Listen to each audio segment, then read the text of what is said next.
Hey everyone, Josh here, WarGamingNewb Historical, back with another hobby vlog. This time around, it is all about Fistful of Lead, Horse and Musket. So, about a year ago, I believe at the beginning of the year, I did a couple learning battle reports of Horse and Musket. I actually had the digital version of the rule book. I used a standard deck of playing cards to get through the game. Wasn't my best work, but now I am kind of circling back to Horse and Musket. Because I want to do some Napoleonics, but at a skirmish level. And obviously, Horse and Musket, it definitely fits that bill. So I went all in. I finally decided to get the softcover rulebook, got some tokens, and then I got a card deck that's specific to the Horse and Musket game. Wiley Games has a number of these decks that have artwork for each and every version of Fistful of Lead. I got the Horse and Musket version, and I figure now is a good time to commit to playing this game. With that said, I just want to kind of do a little overview of the game, or at least a closer look at the rule book, the tokens, and then the card deck, and then talk about my plans on which figures I'm going to use for the game. So without further ado, let's go ahead and take a look at everything. We'll start off with the rule book. I'm just going to do a quick flip through, not an actual read through of the book. As you can see, it's not a very thick rule book. So all the rules and scenarios, the base scenarios are in this, and it's actually laid out very nice, great looking artwork. The game does use D8s, so it's a little departure from the D6 wargaming. If anything, just get yourself a pack of D8s. They do use D12s as well for some of the portion of the game, so get a couple of those as well. This is a card-based game in terms of initiative. You'll have your suit order here. Each player will draw a number of cards per turn, and then as you reveal them, whoever has the higher suit will have an action to go, and then the following player gets that. And it's all based on how high in the order of the suit, and then you assign those to each and every figure that you want to use at some point. So I'm going to be relearning the games since it's been a year since I played.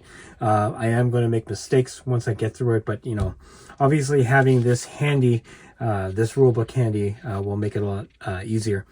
There are cards in the game that have special abilities. We're not going to go through that today. Your actions, terrain and shooting, how close combat works. And again, we're just going to do a quick flip through of the rule book. I love the layout, very easy to read. It's not very thick. It'll be a nice read through once you commit to playing the game. So, but in any case, I'm just going to flip through it real quick. You do have a number of scenarios at the end.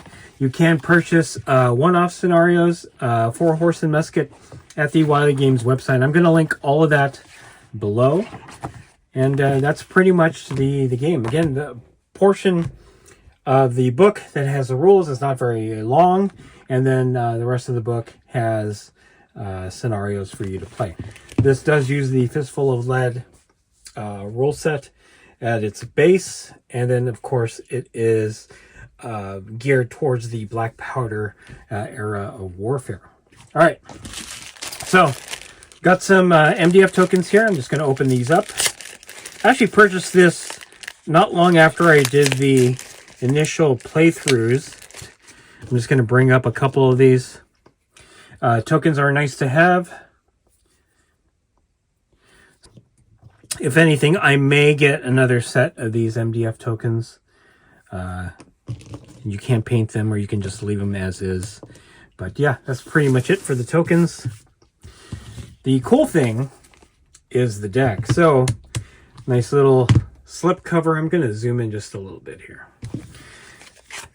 I was surprised to see that the deck came in this plastic case. That's actually pretty nice.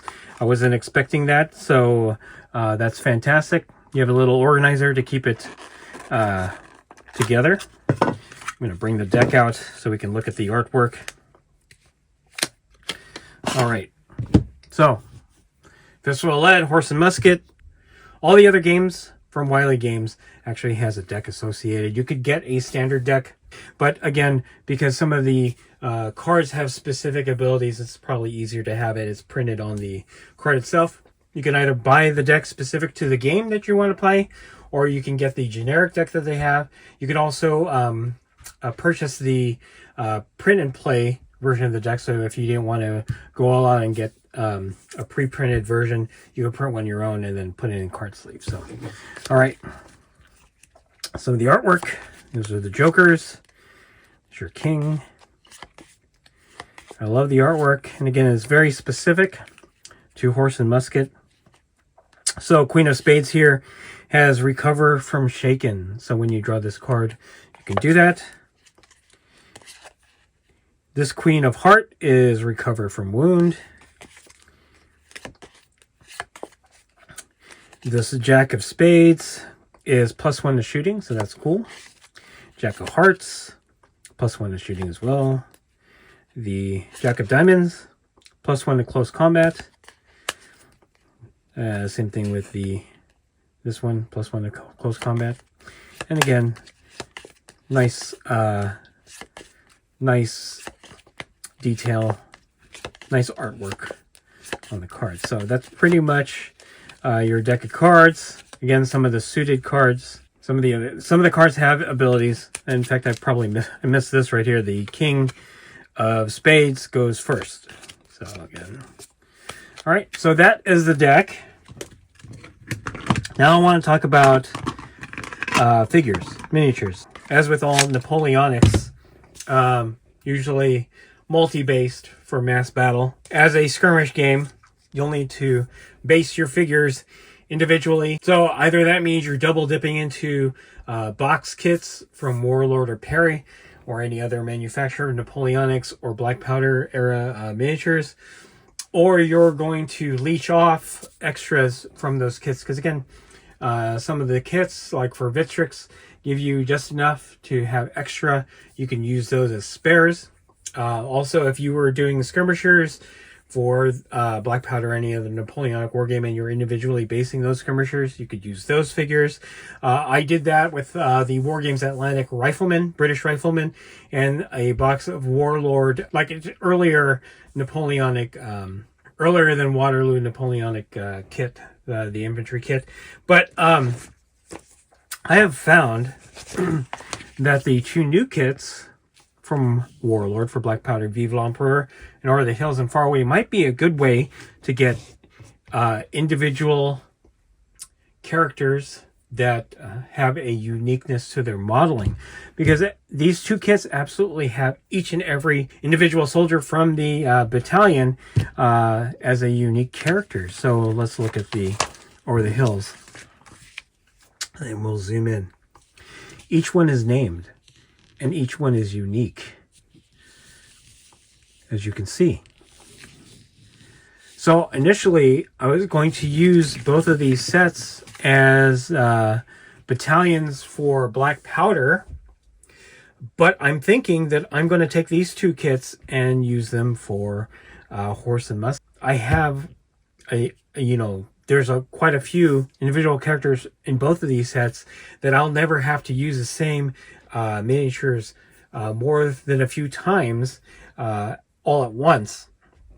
For Horse and Musket, I can mix and match whoever I want to use, and it is during a period that would be very interesting to play for Horse and Musket, which is the Peninsular War. So, I mean, I find that this would be interesting to use, and lines up with what I'm planning for with Horse and Musket. That said, I will probably be double dipping because these unique sets from Warlord still use for Black Powder. So I think initially what I will do is use both of these sets for Horse and Musket, then buy another of each set, and then multi-base those for Black Powder. So anyway, that is currently my plan for Horse and Musket, and I'm looking forward to getting that done. The nice thing is I can also paint what I want to use from these two sets, so that I don't have to feel like I'm being rushed to paint the entire battalion. I can just pick and choose what I want to use for Horse and Musket and then kind of build up from there. I will be basing these on round bases rather than square bases, because again, I will be using this for Horse and Musket and not for Black Powder.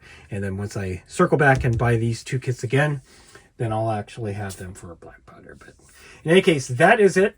If you like this video, go ahead and click like. If you haven't subscribed to the channel, I appreciate it if you would. Click the bell notification icon to get notified of all new Horse and Musket content coming out of the channel. And then click the link in the description below to join our Discord server. That's the best way I could personally interact with you and chit-chat you about Fistful of Lead, Horse and Musket, and any other game that I cover on the channel. That's it. Thanks for watching. Stay tuned for more Horse and Musket from WarGamingNewb Historical.